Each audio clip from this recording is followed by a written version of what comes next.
Decíamos en la nota precedente que el archivo del proyecto de enmiendas constitucionales es una de las demandas de varias centrales sindicales.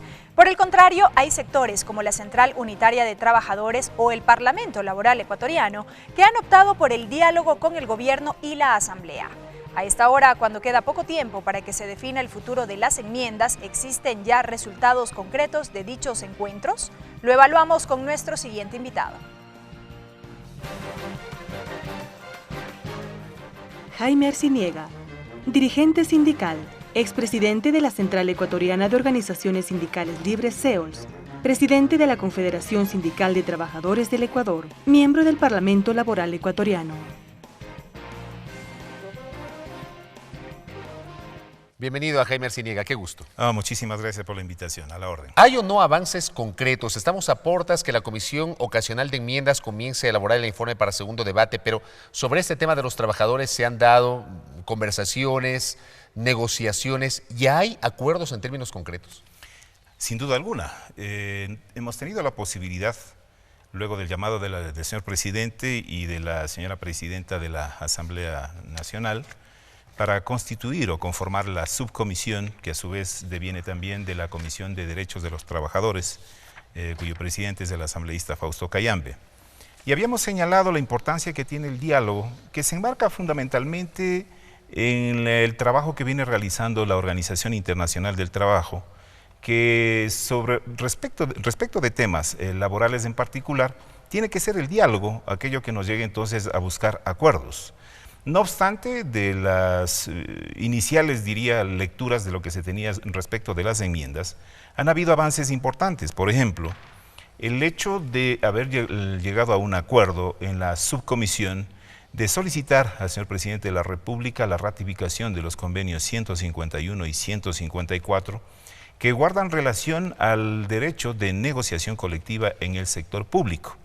Estos dos convenios son concomitantes también con el convenio 87, que es de organización sindical, y el 98 de contratación colectiva. ¿Sobre esto ya hay acuerdo? Sí, efectivamente, se suscribió un acuerdo en la subcomisión, que además está suscrita por la señora presidenta de la Asamblea, solicitando al señor presidente de la República la ratificación de estos convenios. ¿Estarían es un a la avance espera, importante, en todo caso, del pronunciamiento del Ejecutivo? Sí, efectivamente, habida cuenta que hay un tema también trascendente. El hecho es que hace 9 años aproximadamente, cuando recién se pensaba en la instalación o se instaló ya la Asamblea Nacional Constituyente, nosotros habíamos señalado la necesidad de eliminar el término obrero en esa misma ocasión.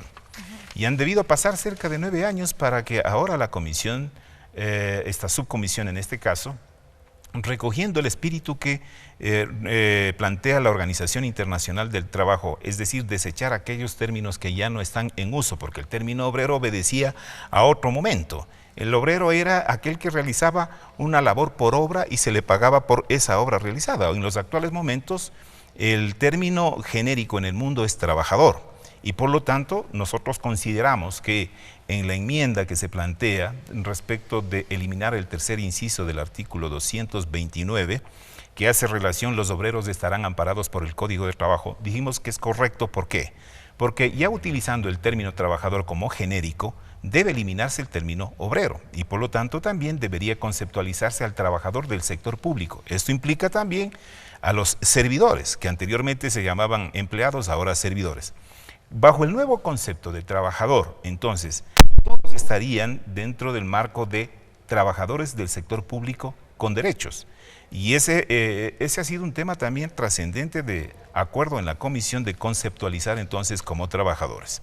Si nosotros revisamos las observaciones que ha hecho la Organización Internacional del Trabajo, particularmente la Comisión de Expertos en Aplicación de Normas, en uno de los últimos informes del 2015 dice: en sus comentarios anteriores, la Comisión tomó nota de que en virtud de la LOEB, LOCEB, LOES y LOEI, que es las leyes que están vigentes aquí, la lista de servidores públicos excluidos del derecho de negociar colectivamente va más allá de lo establecido en el artículo 6 del convenio, que indica que se excluirán del ámbito de aplicación de los convenios los funcionarios públicos en la administración del Estado.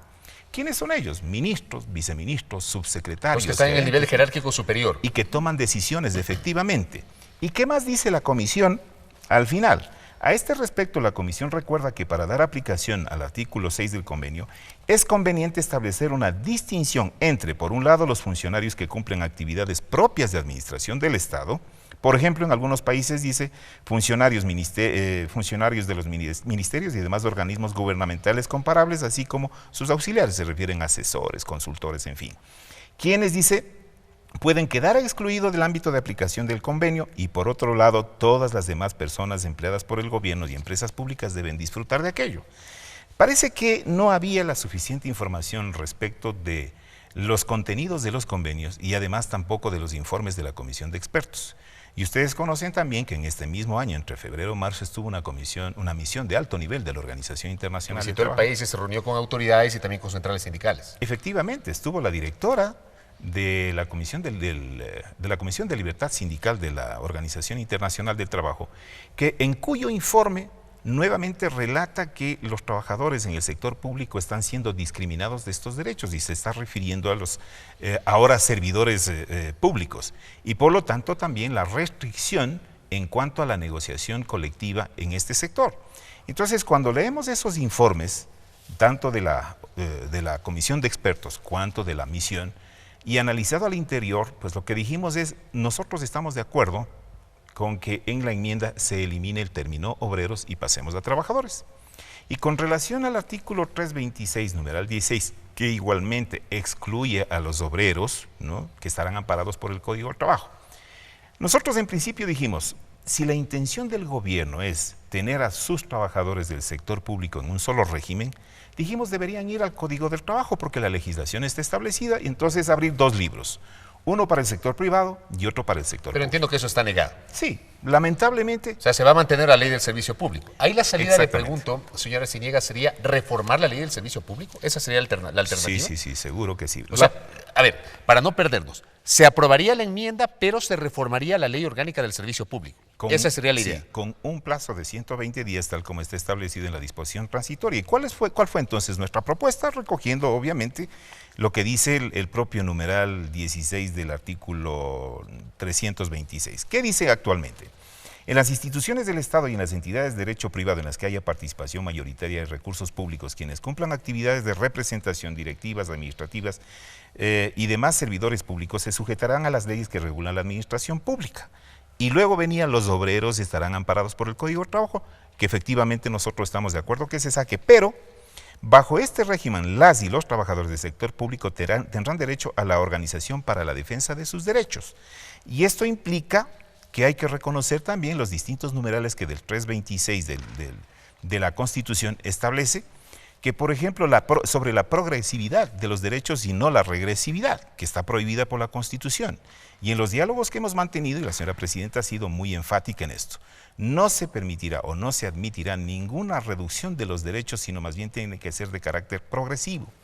Entonces, en ese aspecto, nosotros decimos, por ejemplo, que en la modulación que debe darse a la enmienda, decimos que las y los obreros del sector público que antes de la entrada en vigencia de la presente enmienda constitucional que se encuentren sujetos al Código de Trabajo mantendrán todos los derechos garantizados en este cuerpo legal, los mismos que deberán migrar a la ley del servicio público a fin de que todos los servidores estén regulados por este cuerpo normativo. Y hacemos referencia entonces a los derechos individuales y colectivos. Y en el plazo de 120 días tiene que migrarse todas las instituciones del derecho colectivo y de la protección de los trabajadores a la ley de servicio público.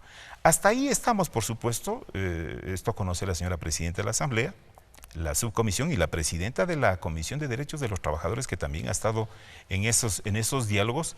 Esperamos, le hemos solicitado a la señora Presidenta que requiera del señor Presidente una reunión en conjunto también para definir estos temas, porque nada más sería, contrario que haya un buen espíritu de diálogo y de acuerdos en las subcomisiones y que en el Ejecutivo no. Entonces, pero aspiramos que el señor presidente de la República recoja estos aspectos que, digo, ya se los ha acordado. Queda claro, señor Arciniegue, sin duda también la expectativa está en lo que ocurra hacia finales de este año, ya con la aprobación del informe para el segundo debate por parte de la comisión que tramita el proyecto de enmiendas. Gracias por habernos acompañado. Ha sido Jaime Arciniega, presidente de la Confederación Sindical del Ecuador, dialogando sobre los acuerdos alcanzados entre las centrales sindicales, el Ejecutivo y el Legislativo en torno a las enmiendas constitucionales, particularmente en lo que tiene que ver con materia laboral.